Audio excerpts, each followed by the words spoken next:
Muy buenas tardes, bienvenidos de nuevo a Negocios Televisión, bienvenidos al espacio, al repaso informativo, pendientes de la última hora mirando a la escalada en Ucrania, pendientes también de la situación una vez más, un día más en Siria. Miraremos también a las últimas declaraciones por parte de Donald Trump, en este caso incumben, conciernen a Canadá, pendientes también de la situación de la tensión entre Irán e Israel y pendientes además de declaraciones en las últimas horas por parte de la OTAN. Empezamos mirando a Siria, y es que la portavoz del Ministerio de Asuntos Exteriores de Rusia, María Zakharova, acaba de declarar este martes que los servicios de inteligencia extranjeros estaban detrás de los informes falsos que afirmaban que el presidente sirio Bashar al-Assad había muerto. En declaraciones al Canal 1, Zakharova calificó el incidente como una falsificación clásica. Añadió que detrás de ellos estaban los servicios pertinentes de los países interesados en el caos en el territorio de Siria. Según Zakharova, el objetivo era resolver algunos de sus problemas específicos a través de estas noticias.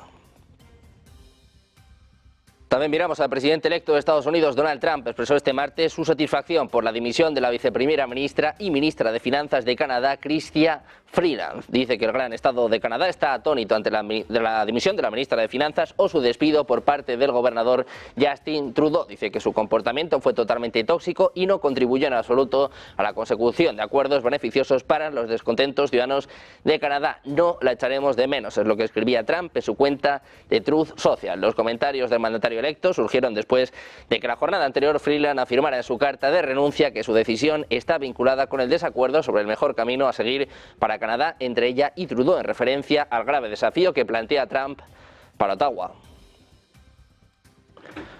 También miramos a Reino Unido, y es que Gran Bretaña ha sancionado este martes a 20 buques que, según ha dicho, están utilizando prácticas ilícitas para evitar las sanciones sobre el petróleo ruso. Son sus últimas medidas dirigidas a la llamada flota en la sombra de Rusia. Dice que mientras los ingresos del petróleo del presidente ruso Vladimir Putin siguen alimentando el fuego de su guerra ilegal, las familias ucranianas están soportando noches frías y oscuras, a menudo sin calefacción, luz o electricidad, blanco de los implacables ataques con misiles de Rusia. Es lo que manifiesta el primer ministro británico Keir Starmer. Entre los buques sancionados figuran el Ocean Fate, el Andaman Skies y el Miansimu, cada uno de los cuales han transportado más de 4 millones de barriles de petróleo ruso este año, según apunta el gobierno británico.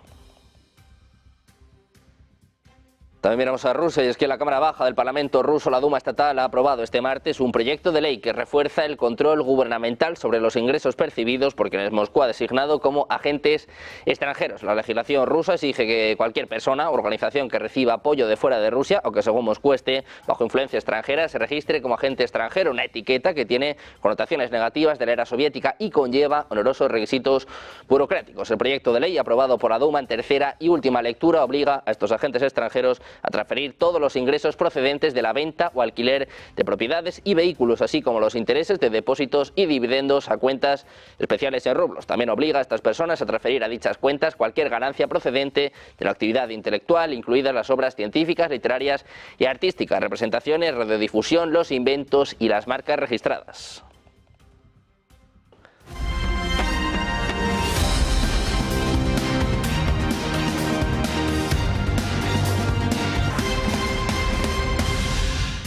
Bienvenidos de nuevo a Negocios Televisión. Comenzamos este espacio informativo pendientes de la situación en Siria. El derrocado presidente sirio Bashar al-Assad ha hablado por primera vez desde su fuga y exilio en Moscú. Desde allí, con su firma, ha emitido un comunicado en el que niega haber mentido al pueblo sirio. Asegura que escapó solo cuando todo estaba perdido y que hasta última hora comandó la operación contra los terroristas. Así ha dicho que fue trasladado al ataque en coordinación con los aliados rusos con el objetivo de supervisar las operaciones de combate, y que fue en la base aérea de Meymin, donde constató que sus fuerzas se habían retirado y que las últimas posiciones militares habían caído, y se marchó. Un comunicado con el que de alguna manera parece rechazar y desmentir la información de Reuters, en la que apunta como antes de desaparecer seguía diciendo a los suyos ese día 8 que estaba a punto de llegar la ayuda de Moscú. Precisamente en Moscú ha reaccionado la portavoz del Ministerio de Asuntos Exteriores de Rusia, María Zakharova. Declaraba este martes que los servicios de inteligencia extranjeros estaban detrás de los informes falsos que afirmaban que el presidente sirio Bashar al-Assad había fallecido. En declaraciones al Canal 1, Zakharova calificó el incidente como una falsificación clásica. Añadió que detrás de ellos estaban los servicios pertinentes de los países interesados en el caos en el territorio de Siria. Según Zakharova, el objetivo era resolver algunos de sus problemas específicos a través de estas noticias. En Siria, precisamente, la Unión Europea va a discutir con el nuevo gobierno sobre las bases militares rusas. Va a plantear la cuestión de las bases militares de Rusia en Siria en negociaciones con los nuevos líderes del país. Es lo que apunta el jefe diplomático del bloque, después de que algunas capitales exigieran la salida de Moscú a cambio del apoyo de Bruselas al nuevo régimen. Dice que esto fue planteado por diferentes ministros y es algo que deberíamos preguntar. Es lo que apuntaba Kaja Kallas, alta representante de la Unión Europea para Asuntos Exteriores, después de una reunión de ministros de Asuntos Exteriores de la Unión Europea. Dice que van a plantear esta cuestión con los líderes sirios y que la cuestión también se planteó en discusiones con ministros de Asuntos Exteriores árabes este fin de semana. Antes de la reunión, el ministro de Asuntos Exteriores holandés dijo que el apoyo continuo de la Unión Europea a Siria, incluido el levantamiento de las sanciones, debería estar condicionado a que el ejército ruso abandone el país. Miramos precisamente a Kaja Kallas, la alta diplomática de Asuntos Exteriores de la Unión Europea. Dice que van a organizar una nueva reunión con los líderes sirios y que Europa va a apoyar las aspiraciones democráticas, aunque la decisión es de los sirios. Escuchamos a Kaja Kallas. Siria por 8º año seguido, Bruselas fue el único lugar en el mundo donde los sirios del país y de la diáspora se pudieron reunir para reflexionar sobre asuntos concretos y para configurar un futuro mejor. Ahora esta aspiración está más cerca que nunca para todas las comunidades, para todos los sirios, para hombres, mujeres, para los niños. Desde luego que lo tendrán que hacer los sirios, pero nosotros estaremos ahí para apoyar sus aspiraciones. Y este Parlamento tiene mucho que ofrecer. Yo he dado instrucciones a mis servicios para que empiecen a reflexionar sobre la 9ª conferencia en Bruselas sobre Siria y la región, sobre cómo podría encajar en una nueva Siria. Precisamente mirando a Siria, les contamos que Estados Unidos ha atacado campamentos, en este caso de militantes de Estado Islámico en Siria. Estados Unidos ha atacado campamentos y militantes de ISIS en Siria, mientras Washington intenta impedir que el grupo terrorista se reconstruya en el país después de la caída del régimen de Bashar al-Assad. Los ataques aéreos de precisión de Estados Unidos, que se llevaron a cabo en áreas del antiguo régimen y controladas por Rusia en Siria, mataron a 12 terroristas de ISIS, es lo que apunta este lunes el Comando Central de Estados Unidos. Hay una misión estadounidense en curso para desbaratar, degradar y derrotar a ISIS, impidiendo que el grupo terrorista realice operaciones externas y para garantizar que ISIS no busque oportunidades para reconstituirse en el centro de Siria. Es lo que apuntaba el CENTCOM. Washington y sus socios regionales, dicen, no permitirán que ISIS se aproveche de la situación actual en Siria. Es lo que afirmaba el general Michael Eric Kurilla. También miramos a Israel, dice que tendrá pleno control de la seguridad sobre la franja de Gaza y mantendrá libertad de acción para atacar, al igual que hace en el territorio ocupado de Cisjordania. Es lo que declara este martes su ministro de Defensa, Israel Katz. Dice que en respuesta a diversas publicaciones, su posición respecto a la franja de Gaza es clara, que después de que el poder militar y gubernamental de Hamás se ha derrotado, Israel tendrá pleno control de seguridad sobre Gaza, con total libertad de acción, al igual que en Judea y en Samaria. Es lo que dice el propio Katz en un comunicado en X. Dice además que no permitirán que ninguna organización terrorista desde Gaza atente contra asentamientos israelíes y los ciudadanos. Decía, no permitiremos un retorno a la realidad anterior al ataque de Hamás del 7 de octubre. También hay reacción por parte de Irán. Dice que Israel sufrirá una aplastante derrota debido a la invasión de Siria. Las fuerzas de la resistencia islámica seguirán luchando. Es lo que afirma el líder supremo de Irán, el ayatolá Ali Khamenei, en una reunión con mujeres iraníes. Dice que aprovechando los acontecimientos en Siria, Estados Unidos e Israel y algunos de sus aliados continúan cometiendo crímenes y tratando de presentar el cambio de poder en Damasco como el fin de la resistencia. Dice que se trata de un grave error, que la franja de Gaza y el Líbano continúan luchando. Dice además Khamenei que Israel invadió suelo sirio para rodear y destruir las fuerzas de Hezbollah, pero es Israel el que será destruido. Precisamente sobre Irán hablaba en las últimas horas el presidente electo de Estados Unidos. Le preguntaban si considera ataques preventivos contra sitios nucleares en Irán. Esta es la respuesta de Donald Trump. Against Iran's nuclear Well, I can't tell you that. I mean, it's a wonderful question, but how can am I going to do preemptive strikes? Why would I say that? Can you imagine if I said yes or no? You'd say, that was strange that he answered that way. Am I going to do preemptive strikes on Iran? Is that a serious question? How could I answer a question like that? Pendientes de la tensión con Irán, de las declaraciones por parte de Donald Trump, miramos también a Turquía, que estaría preparándose para una incursión a gran escala contra el territorio controlado por las fuerzas kurdo-sirias en Siria, es lo que informa este martes The Wall Street Journal. Según el medio estadounidense, Turquía y sus milicias están reuniendo fuerzas a lo largo de la frontera. El diario cita a varios altos cargos del gobierno de Estados Unidos y recuerda el apoyo que Estados Unidos da a las fuerzas kurdo-sirias contra el Estado Islámico.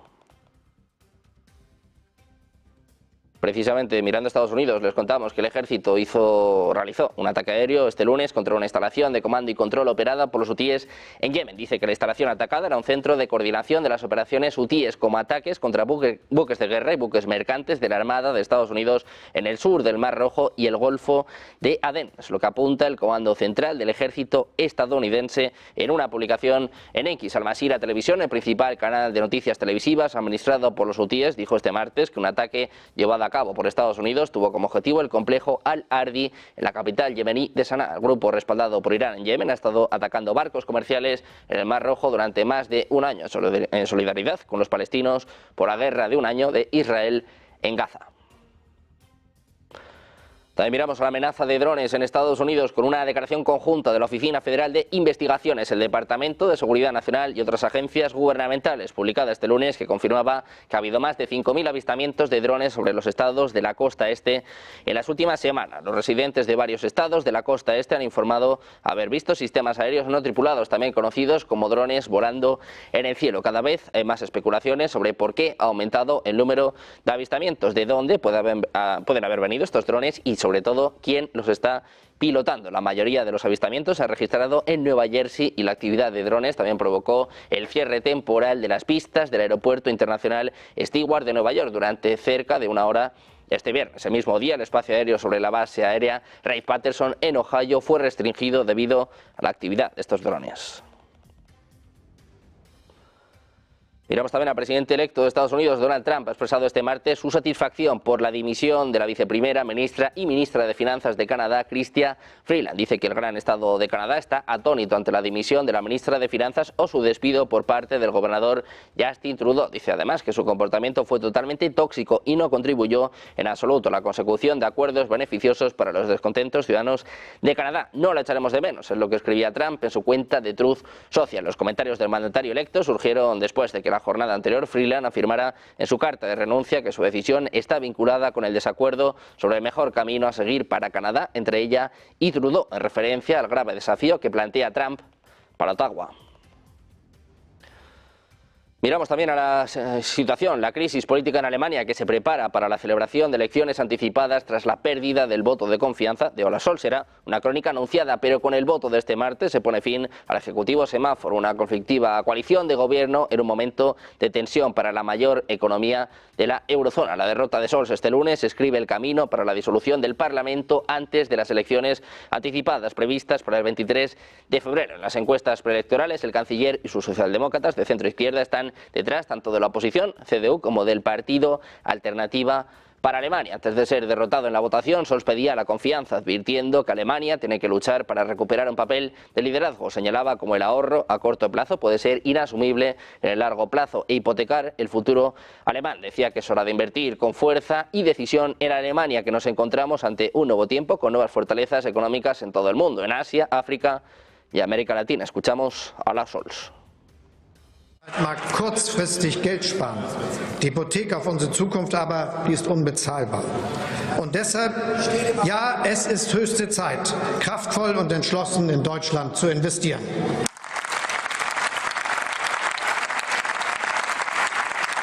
Das ist in den letzten Jahrzehnten zu kurz gekommen und vergessen wir nicht, wir leben heute in einer neuen Zeit. Rund um den Globus entstehen neue wirtschaftlich starke Machtzentren in Asien, Afrika und Lateinamerika. Y en Francia, pendientes del recién designado primer ministro Bayrou, inicia ronda de contactos para formar gobierno. Se reúne con los verdes y el resto de grupos minoritarios bajo el objetivo claro de constituir alianzas suficientes. Solo la extrema izquierda de Mélenchon se ha negado a reunirse. El objetivo es sacar adelante los presupuestos para 2025. Pendientes de la tensión en Francia, mirando también a Ucrania, declaraciones por parte de la OTAN. Hacemos una pausa, 2 minutos, y enseguida volvemos con todo en Negocios Televisión.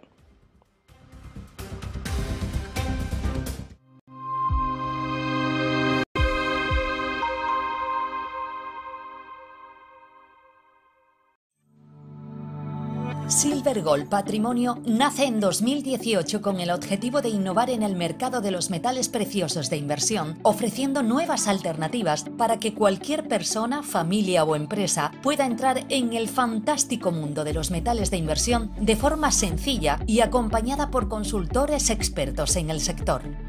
Silver Gold Patrimonio quiere avanzar contigo.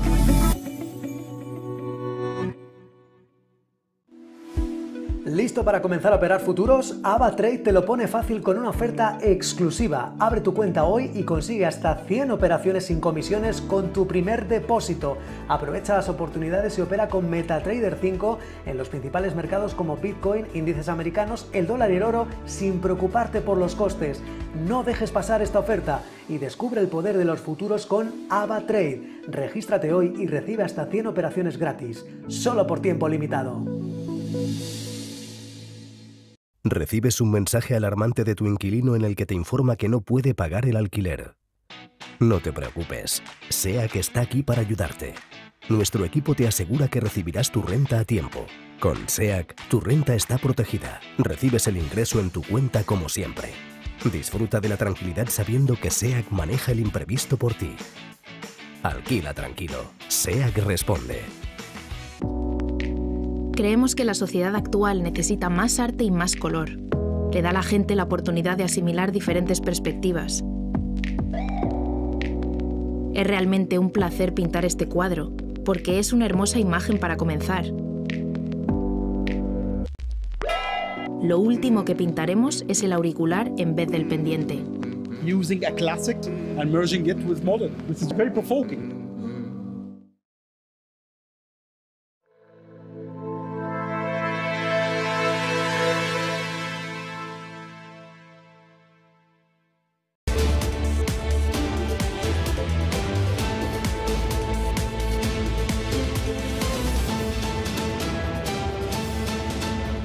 Y seguimos en Negocios Televisión, pendientes de la crisis política en Francia. Hoy el foco puesto en Beirut, mientras que en las últimas horas hablaba precisamente una de las líderes de la oposición, Marine Le Pen. Decía que ha trasladado los deseos de su partido. Primero, quieren asegurarse, entre otras cosas, de centrarse en la inmigración, también cambiar el sistema electoral francés, pero dice que la prioridad ahora mismo son los presupuestos. Escuchamos a Marine Le Pen.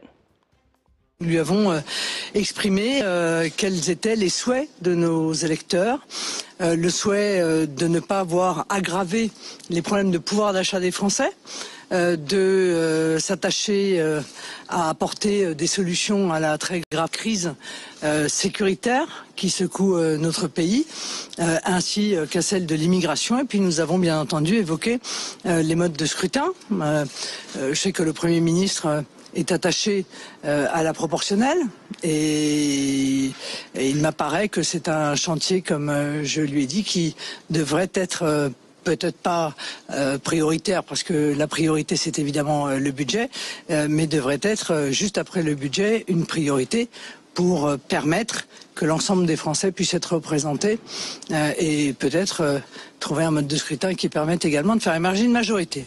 Miramos también a Reino Unido. Les contamos que Gran Bretaña ha sancionado este martes a 20 buques que, según ha dicho, están utilizando prácticas ilícitas para evitar las sanciones sobre el petróleo ruso. Son sus últimas medidas dirigidas a la llamada flota en la sombra de Rusia. Dice que mientras los ingresos del petróleo del presidente ruso Vladimir Putin siguen alimentando el fuego de su guerra ilegal, las familias ucranianas están soportando noches frías y oscuras, a menudo sin calefacción, luz o electricidad, blanco de los implacables ataques con misiles de Rusia. Es lo que manifiesta el primer ministro británico Keir Starmer. Entre los buques sancionados figuran el Ocean Face, el Andaman Skies y el Miansimuk, cada uno de los cuales ha transportado más de 4 millones de barriles de petróleo ruso este año, es lo que apunta el gobierno británico.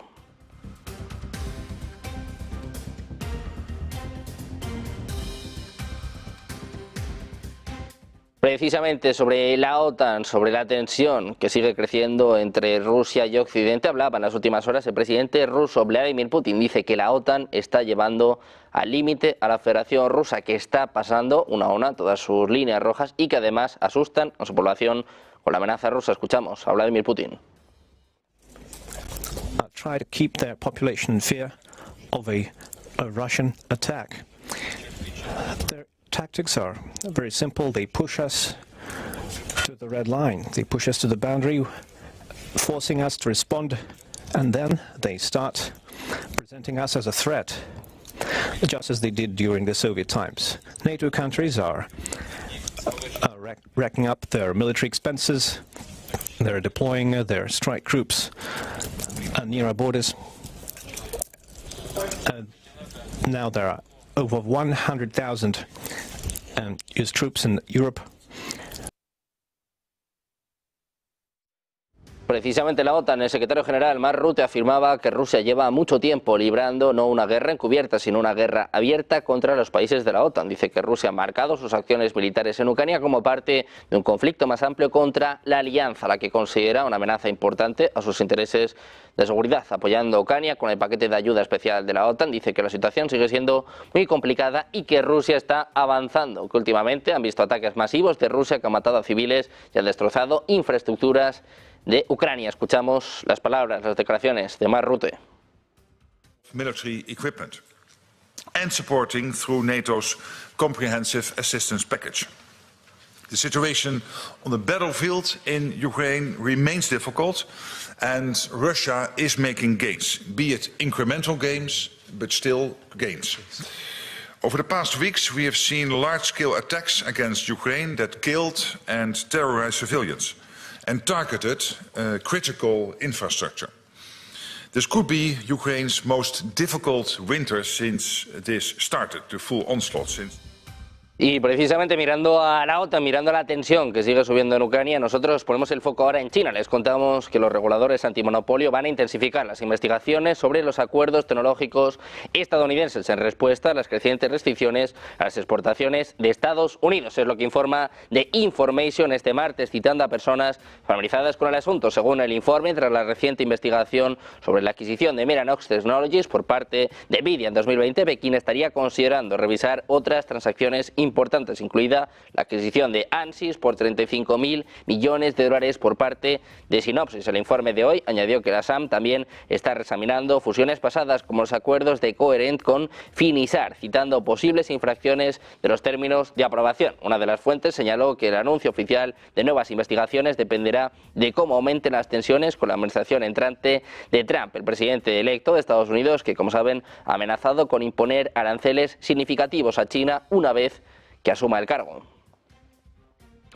Volvemos a mirar a Rusia. Les contamos que otro petrolero de Volganev ha enviado este martes por la noche una señal de socorro en la zona del puerto de Kavkaz en Kubán. Es lo que informan a RIA Novosti los servicios operativos. Uno de los petroleros que se hundió en el estrecho de Kerch, el Volganev 239, no tenía permiso para navegar. Es lo que ha descubierto RIA Novosti tras estudiar los datos de este registro. El interlocutor de la agencia dice que se envió una señal de socorro desde el camión de cisterna. Sería el último que ha hecho esto en las últimas horas. El Servicio de Salvamento Marítimo informó que la estanqueidad del caso del petrolero que envió la señal de socorro no estaba rota. Dice que el buque Volganev 109 estaba estacionado en las aguas del puerto de Kavkaz. Según la información proporcionada por el capitán, el tanque de carga del buque resultó dañado. La estanqueidad del casco no estaba rota y no había fugas en el interior. La tripulación estaba a salvo. Este barco fue construido en 1973 en el momento del accidente. Como se imaginan, tenía 51 años. Según el libro de registro, sus documentos de permiso de navegación fueron suspendidos.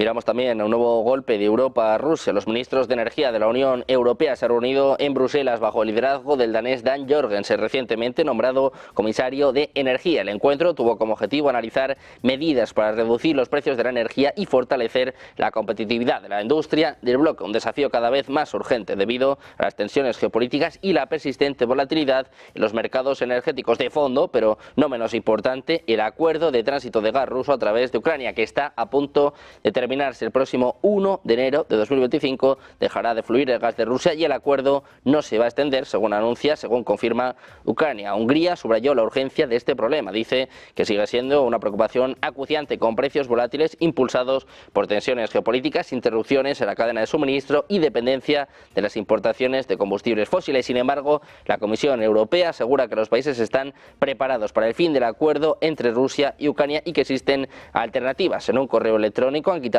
hierro a este asunto, asegurando que la Unión Europea no tiene interés en un mayor tránsito de gas ruso a través de Ucrania.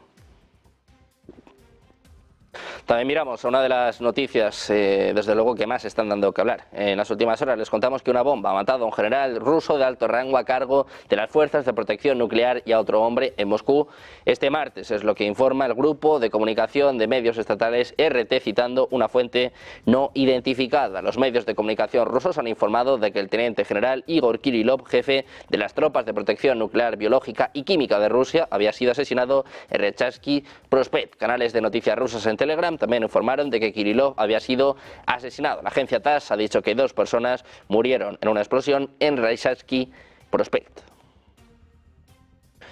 Precisamente en reacción por parte de Rusia, el expresidente ruso Dmitry Medvedev ha prometido vengar el asesinato del teniente general Kirillov en Moscú. El vicepresidente del Consejo de Seguridad ruso prometió este martes que Ucrania pagará un precio por la explosión que mató al teniente general ruso Igor Kirillov a cargo de las Fuerzas de Defensa Nuclear, Biológica y Química en Moscú. Dice que los principales dirigentes político-militares del país que está desapareciendo se enfrentarán a un castigo inevitable, es lo que apuntaba Medvedev en Telegram. El vicepresidente del Consejo de Seguridad de Rusia afirmaba este martes que los dirigentes ucranianos se enfrentarán a una venganza inminente por el asesinato del general ruso de alto rango, es lo que informa la agencia de noticias RIA. Anteriormente, una fuente dijo al Kiev Independent que el Servicio de Seguridad de Ucrania preparó y llevó a cabo el ataque que mató a Kirillov después de acusarlo de utilizar armas químicas prohibidas en Ucrania. Precisamente les contamos que el teniente general Igor Kirillov, muerto junto a su asistente en un atentado en Moscú, aparecía a veces en la televisión estatal rusa en sesiones informativas en el Ministerio de Defensa, en las que acusaba a Ucrania de violar los protocolos de seguridad nuclear o a Occidente de diversos y supuestos delitos. María Zaharova, la portavoz del Ministerio de Asuntos Exteriores, ha rendido homenaje a Kirillov, afirmando que había trabajado sin miedo por la madre patria para sacar a la luz lo que según ella eran crímenes de Occidente relacionados con armas químicas y de otro tipo, y lo que según Moscú eran encubrimientos en Siria y en otros lugares. En octubre, Gran Bretaña impuso sanciones a Kirillov y a sus fuerzas de defensa nuclear por el uso de agentes antidisturbios y por múltiples informes sobre el uso del agente asfixiante tóxico clorpicrina en el campo de batalla en Ucrania. Según Ucrania, estos agentes se utilizan para desorientar a sus tropas y dejarlas incapaces de defenderse de los ataques rusos. Miramos precisamente a Ucrania. El Servicio de Seguridad de Ucrania, que como saben, como les contamos, ha matado este martes al teniente general ruso Igor Kirillov en una operación especial en Moscú. Según ha revelado la agencia Reuters, no ha podido verificar de forma independiente esta afirmación. La fuente ha dicho que Kiev considera a Kirillov un criminal de guerra y un objetivo absolutamente legítimo, acusándole de ordenar el uso de armas químicas prohibidas contra las fuerzas ucranianas en la guerra. Pendientes de la escalada de tensión en Ucrania, la respuesta de Rusia al asesinato de este teniente general de alto rango. Enseguida miramos también a datos macro importantes en Estados Unidos. Una pausa, 2 minutos, seguida. Volvemos con todo en Negocios Televisión.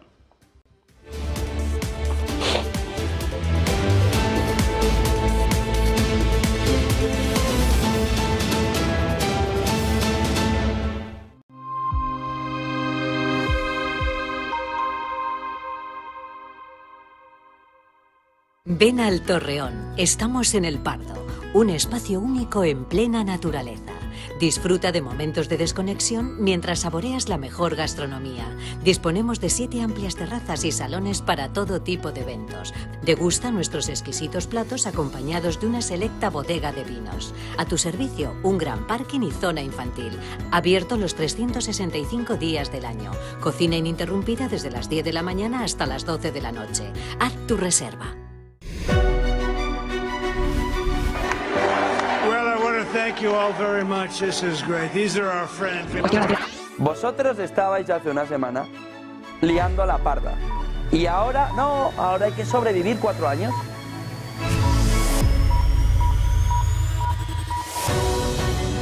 Fomentarla ni la van a fomentar. Se comenta con bastante alegría. ¿Qué estás diciendo sobre el gobierno? Resistir y resistir y resistir. Y hay bastante fake news y bastantes rumores falsos. No todo es chorrada climática. Eso lleva a la deuda pública española a una situación de insostenibilidad. Deje de gastar. siempre dicen que voy a empezar una guerra. No voy a empezar una guerra. ¿Quién va? Yo no voy, yo no voy. Se habrá sorprendido de lo bien que lo hacíamos ya, ¿no? Que todos los diputados que están en el Congreso en este momento, todos, no ocultéis el malestar brutal de la población. ¿Y qué pasa a partir de ahora?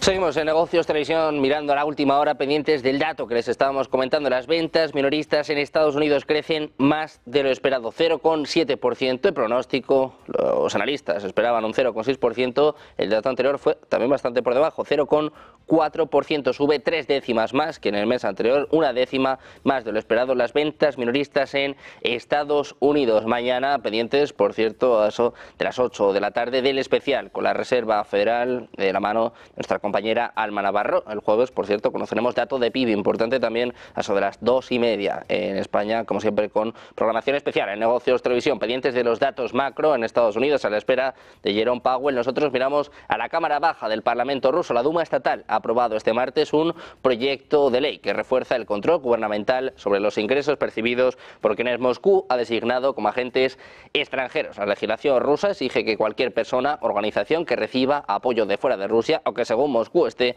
bajo influencia extranjera se registre como agente extranjero, una etiqueta que tiene connotaciones negativas de la era soviética y conlleva onerosos requisitos burocráticos. El proyecto de ley aprobado por la Duma en tercera y última lectura obliga a estos agentes extranjeros a transferir todos los ingresos procedentes de la venta o alquiler de propiedades y vehículos, así como los intereses de depósitos y dividendos a cuentas especiales en rublos. También obliga a estas personas a transferir a dichas cuentas cualquier ganancia procedente de la actividad intelectual, incluidas las obras científicas, literarias y artísticas, las representaciones, la radiodifusión, los inventos y las marcas registradas. El Ministerio de Defensa ruso que ha declarado este martes que sus fuerzas habían librado Anovka, también conocida como Janivka, en Ucrania, situada en la región oriental del país. El Ministerio de Defensa también informó que el ejército ucraniano perdió hasta 70 soldados en un solo día durante la operación rusa en Kharkov. Mientras tanto, se dice, como les contamos, que el Servicio de Seguridad de Ucrania ha asesinado en Moscú al teniente general ruso Igor Kirillov, jefe de la unidad de armas químicas, biológicas y radiológicas del ejército ruso. También miramos a Corea del Norte. El Pentágono ha confirmado como por primera vez las tropas norcoreanas han luchado junto a las fuerzas rusas contra soldados ucranianos en la región rusa de Kursk, un enfrentamiento en el que han sufrido grandes bajas. El portavoz del Pentágono, el mayor general Pat Ryder, ha confirmado que evalúan el número de efectivos de Pyongyang que habrían participado, así como el número de fallecidos o heridos. Las tropas ucranianas lanzaron una incursión en Kursk el verano. Kiev dijo que en octubre que 11.000 soldados norcoreanos estaban siendo desplegados allí para ayudar a las fuerzas rusas.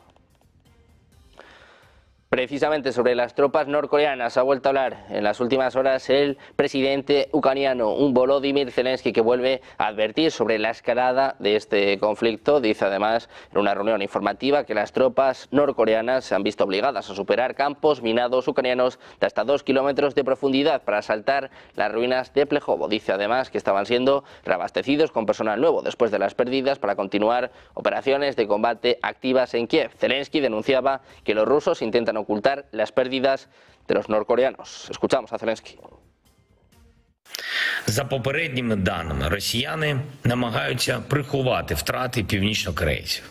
Сили оборони України та наша розвідка з'ясовують повну інформацію щодо реальних втрат російських підрозділів, до яких залучені ще й корейці. На жаль, доводиться обороняти ще й від них, хоча жодної причини немає, щоб ще й корейці гинули в цій війні. Єдина причина – це божевілля Путіна, яке охопило Росію і підживлює цю війну. Будемо і надалі захищати наші позиції. Сьогодні є важливий 15-й пакет санкцій. Precisamente les contamos que en Ucrania se ha instalado un nuevo láser Trisub capaz de derribar aviones. El coronel Vadim Sujareski, comandante de las fuerzas de sistemas no tripulados de las Fuerzas Armadas de Ucrania, dijo que el láser Trisub puede derribar aviones a una altitud de poco más de 2 kilómetros y que los funcionarios están trabajando actualmente para mejorar el alcance. El despliegue de este nuevo láser por parte de Ucrania es importante, ya que es esencial para continuar su lucha contra Rusia en materia de innovación armamentística, a medida que la tensión entre ambos países ha aumentado y se han desplegado más armas de largo alcance. Kiev ha tenido que idear nuevas formas de defenderse. Además del láser Trisub, Sujareski señaló que Ucrania también está desarrollando drones madre que llevan 2 drones con vista en primera persona debajo de ellos. Solo uno de los numerosos desarrollos de armas recientes. Estas nuevas armas permiten a Ucrania emplear diferentes formas de luchar contra Moscú. Precisamente sobre Ucrania hablaba el presidente finlandés Alexander Stubb, cuyo país es miembro de la OTAN y comparte una de las fronteras más largas de Europa con Rusia. Ha dicho hoy que la victoria de Ucrania en el campo de batalla contra Moscú debería ser una condición previa para cualquier alto el fuego o conversaciones de paz. Decía, se habla mucho de negociaciones de paz y alto el fuego y yo acojo con satisfacción estos debates, pero centrémonos en lo esencial. Ucrania tiene que ganar esta guerra primero, es lo que apuntaba a su llegada a la reunión de la Fuerza Expedicionaria Conjunta de 10 naciones en la capital de Estonia, en Tallinn. Dice que antes de que podamos empezar a hablar de paz o de un alto el fuego tenemos que seguir apoyando a Ucrania y el apoyo tiene que ser muy práctico. Básicamente, dice, significa armas y municiones para que Ucrania pueda ganar esta guerra en el campo de batalla. Se refería también a las experiencias de su propio país en una guerra con la Unión Soviética. Dice que una vez que entren en este conflicto, una vez que entren en estas negociaciones, lo principal es la soberanía de Ucrania. También miramos a Europa. La Comisión Europea ha anunciado este martes que abrió un procedimiento formal contra TikTok bajo la sospecha de que la plataforma de redes sociales violó la ley de servicios digitales relacionada con la evaluación y prevención de los riesgos sistémicos relacionados con las elecciones. En particular, dice, en el contexto de las recientes elecciones presidenciales rumanas del 24 de noviembre. El procedimiento se centrará en la gestión de los riesgos electorales relacionados con los sistemas de recomendación de TikTok y sus políticas sobre anuncios políticos y contenido político patrocinado. La Comisión Europea decidió abrir la investigación tras recibir información de autoridades rumanas e informes de terceros. El procedimiento formal no tiene plazo legal impuesto por la DSA y permite a la Comisión exigir información adicional a TikTok y supervisar sus acciones y algoritmos. Decía, debemos proteger nuestras democracias de cualquier tipo de interferencia extranjera. Siempre que sospechamos de tal interferencia, especialmente durante las elecciones, debemos actuar con rapidez y firmeza. Es lo que afirma la presidenta de la Comisión Europea, Ursula von der Leyen.